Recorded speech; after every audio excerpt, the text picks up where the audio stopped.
లష్కరు బోనం ధూమ్ ధామట.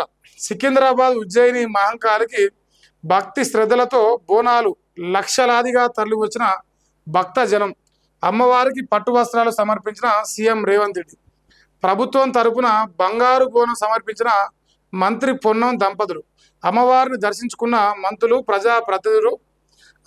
మరి ఉజ్జయిని మహంకాళి అమ్మవారికి ఇగో ఇట్లా వీళ్ళు బోనాలు కానీ పట్టు వస్త్రాలు కానీ తీసుకెళ్తున్న ఫోటో వేసారు. అయితే మీరు ఒకటి అబ్జర్వ్ చేసారో లేదో, ఈ తెలంగాణ రాష్ట్రంలో ఏ పండుగలు వచ్చినా ఓన్లీ వెలుగు పత్రిక రాస్తామని ఈ విషయంలో సలాం కొడతా.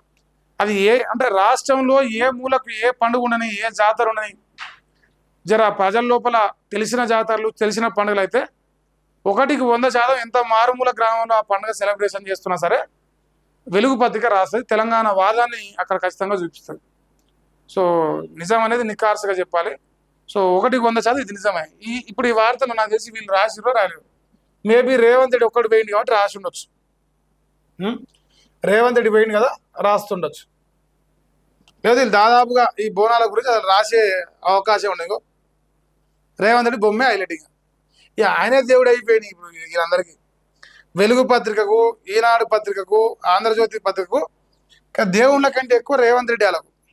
ఎందుకంటే పైసలు ఇస్తాను కదా, పైసలు ఇచ్చేటోడు దేవుడే వాస్తవానికి. మరి ఇప్పుడు రేవంత్ అన్న పైసలు ఇస్తాను కాబట్టి వీళ్ళు రాస్తారు. సో బోనాలు అయితే దండిగా జరుగుతాయి. ఇప్పుడు చాలా రోజులు అవుతున్నట్టుంది, నెల రోజుల పైనే ఉంటుంది తెలంగాణలో.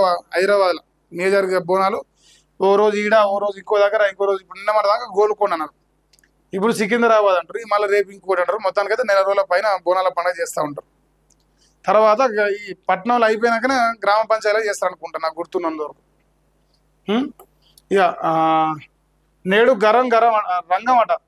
సికింద్రాబాద్ ఉజ్జయిని మహంకాళి ఆలయంలో ఆషాఢ బోనాల జాతర సందర్భంగా నిర్వహించే రంగం భవిష్యవాణి సోమవారం ఉదయం 8:30 నుంచి నిర్వహిస్తున్నారంట. ఇందులో భాగంగా ఆలయ ప్రాంగణంలో మాతంగి స్వర్ణరథ శివసత్తి పచ్చి మట్టి కుండపై నిలబడి అమ్మవారిని అవగాహన చేసుకుంటారు. భవిష్యవాణి వినిపించడంతో పాటు పూజారులు, అధికారులు అడిగే ప్రశ్నలకు సమాధానాలు ఇస్తారు.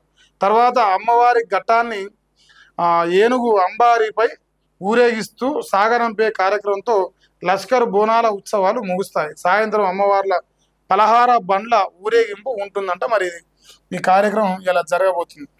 సరే, సోమవారం కదా ఈరోజే. నేను చాలాసార్లు చూసిన, మన V6 చాలాసార్లు వచ్చేది.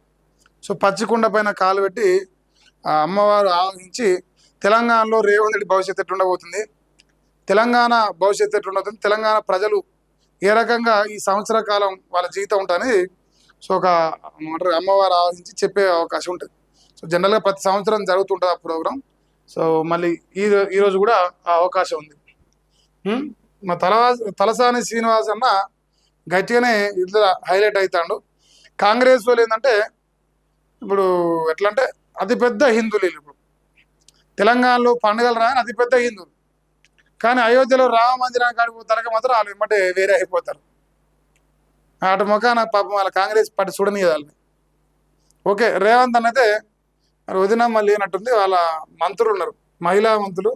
మన సీతక్క గారు అంటే రాకెట్ల పూర్వనాడు రాఖీలు కట్టి అక్క వచ్చింది బరాబరి. తర్వాత మన దేవాదాయ శాఖ అక్క దగ్గర ఉంది కదా, కొండ సూర్యక వచ్చింది. ఇద్దరు కలిసి ఆ కార్యక్రమాన్ని ముగించినట్టుంది.